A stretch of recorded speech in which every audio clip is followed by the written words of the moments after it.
In this talk right here, I'm going to talk about human zoos. Many people hadn't heard about these things, and just to give you a warning up front, based on the information that I'm going to be sharing, I'll be using some language that many of you have never heard me use before. Nothing vulgar, but just to get the point across. See, we've had people in civilization that treated others like they were less than. And see, there were people that were actually kidnapped from their homes at the end of the 19th century and into the 20th century. We call those indigenous people. And they were actually put on display for white Westerners to view. And they were made to perform on stage for the amusement of a paying public, people that paid to see them act like animals. You know, with the rise of the Caucasian race and the human race back in history, they actually saw all other races, especially the Africans, as primitive beings whose mental capacity were similar to that of apes or monkeys. So in order to erroneously satisfy their myopic theory of Darwinism, human zoos were actually erected across Europe to make money of other human races, and they actually had a couple in the United States, New York area, if I'm not mistaken, Brooklyn, and also down, they had something called Savage Olympic Games down in St. Louis. And the actual goal of these human zoos was to demonstrate that the people that were born in Asia and Africa were primitive, and they were sometimes savages or lived a savage lifestyle.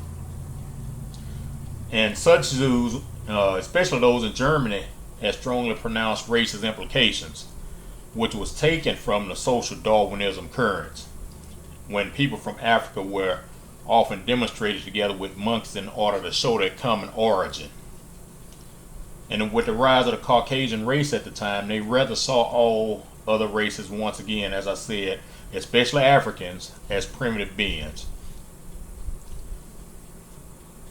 There is sufficient evidence on human zoos if you want to look it up for yourself.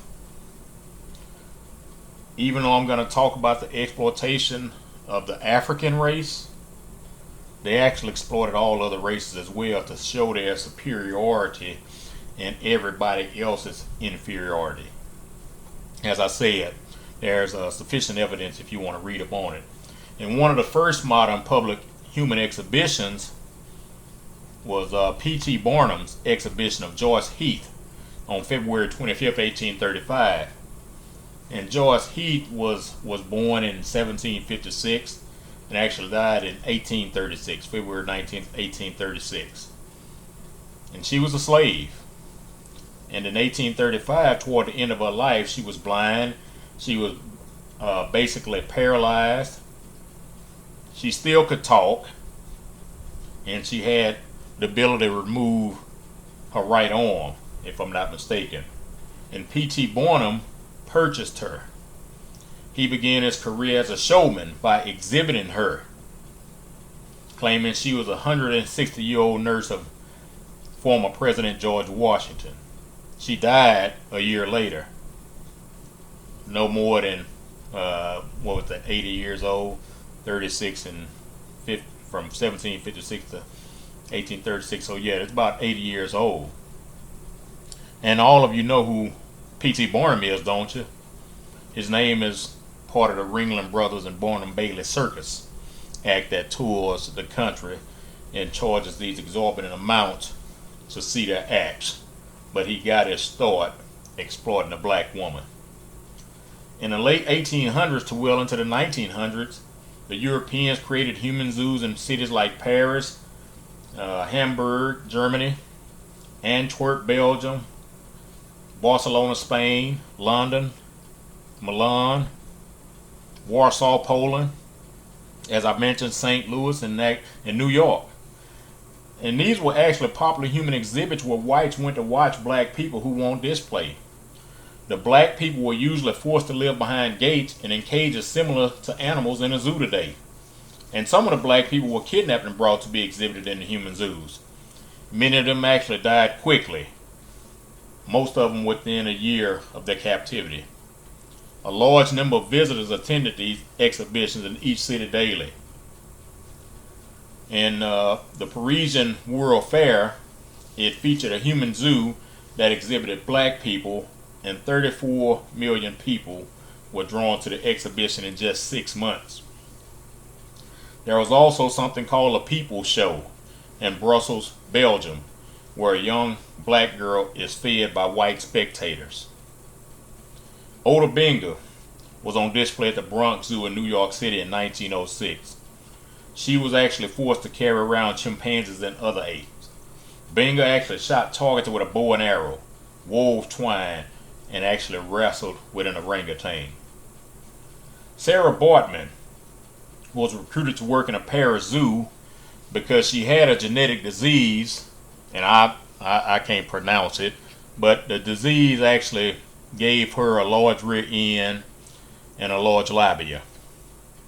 And whites actually went to the zoo to look at her butt and at other naked black women with the same shape as her. She was recruited by an exotic animal dealer on location in Cape Town, and she actually traveled to London with him in 1810 to take part in an exhibition. She went willingly because he had told her that she would find wealth and fame working with him. She actually found herself being exhibited in cages at sideshow attractions, dressed in tight-fitting clothing. Does that sound familiar? That violated any cultural norms of decency at the time.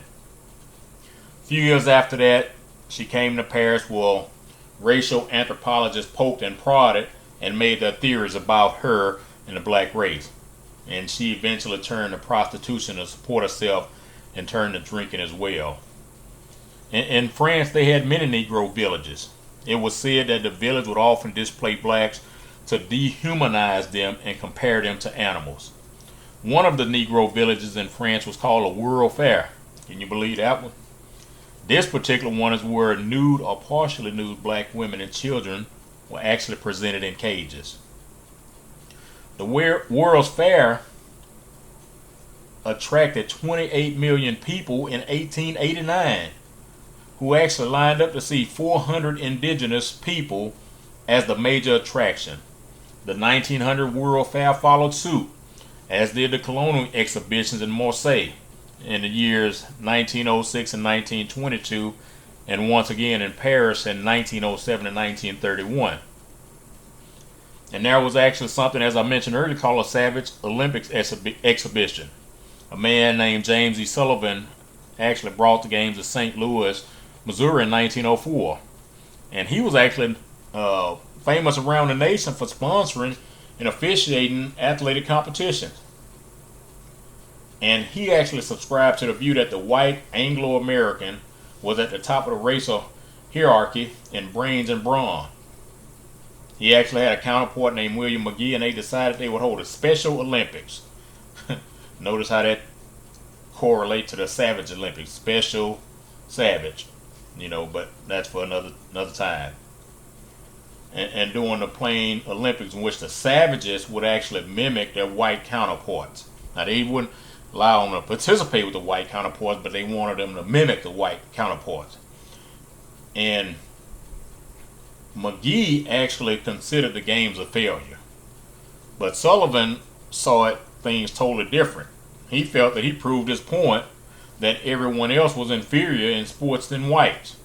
And he considered the natives' failure to beat the Olympic record for the javelin a sure sign of racial inferiority rather than an aversion to an apparatus never before encountered. He wanted them to participate in something they never had any experience with. Carl Hagenbeck of Germany ran exhibits of what he called purely natural populations. Notice how these names are thrown out there. And in 1876, he also sent a collaborator to the Sudan to bring back wild beasts and Nubians. The traveling exhibit was a huge success in cities like Paris, London, and Berlin. As if this human racism against blacks was over, just recently in India, the government decided to use the tribal hinterland black Andamanese for human zoos to generate tourist attraction to their country. Though the intended human zoo never materialized, some Indians actually forced the Jarawa tribe of the Andaman Islands to dance for tourists in their nakedness for money or food. The tribe, thought to have been among the first people to migrate successfully from Africa to Asia, lives a nomadic existence in the lush tropical forests of the Andamans in the Indian Ocean, and that's the group of islands down in the Indian Ocean. India's tribal affairs minister said that they are looking into the situation to make sure that all the women in the zoo are treated properly. Ain't that something? Not get rid of it, but to make sure they treat it properly. To make sure they're fed, they're bathed, and they're cared for on a daily basis. Doesn't that sound like animals to you? If I'm correct on this, when this was done, it was actually around June of 2011, if I'm not mistaken. And an organization called Survival International accused 8 Indian travel companies of running human safari tours so tourists could see and photograph the Jarawa. And a London-based group called for tourists to boycott the road used to enter the reserve of the Jarawa tribe, whose latest numbers are, it's about 403 of them left. They're in danger of dying out, and these people over there exploiting them. And there are 3 other London-based groups offering special human zoo packages. The Andaman and the Nicobar tropical island chain is home to 4 other rare tribes as well. The Ongay, the Great Andamanese, the Sentinelese, and the Shumpins. And each one of these tribes only have operating on less than 350 members left in existence. And what many don't know is that the Andamanese are the original inhabitants of India before the light-skinned Indians came to occupy the land. And on the day when the reporters from the Observer visited, tourists threw bananas and biscuits to the tribes people at the roadside, as they would do animals in a safari park. This is a comment from a southern Indian who also said that northern Indians treated him differently. These are his words. As a person of Indian origin, this doesn't shock me one bit. As far as I know, India ranks pretty damn high on the bigot-o-meter. Bigot-o-meter. The African Dodger, this shifting gears a little bit, the African Dodger, also known as Hit the Nigger Baby or Hit the Coon, was a carnival game. The purpose of the game was to hit the target with a ball, a baseball, not a softball, a baseball. We all know how hard baseballs are. You paid for 3 balls just like you do at the carnival today. And the object was to hit the target with one of your 3 throws and win a prize. Now, contrary to what we see in the carnivals today where we're trying to hit a target, this one had a real live human being that happened to be black as the target. And the game was so popular nationwide that newspapers mentioned the African Dodger game along with the other attractions such as trained animals, illusionists, penny arcades, merry-go-rounds, and magic shows. The African Dodger game was widespread in American society in every part of the country. If you couldn't make it to the fair, you could purchase the game for 69 cents from Bloomingdale's. And it actually featured a black face poking through a canvas reading, hit the Dodger, knock him out. Every time you hit Sambo, the bell rings. And a short article in the Wayne County Democrat cited authorities on anthropology, who state that the Negro has a very heavy and massive cranium, constituting a bony arch of great resisting power. One scientist refers to the common habit of Negroes of both sexes in button-like rams, which indicates that a Negro's head bones have defensive strength unknown in a Caucasian race. And on July 28, 1911, The game we know today as the Dunkin' Booth originated out of a game that was called African Dip, as well as being called Hit the Trigger, Duck a Nigger.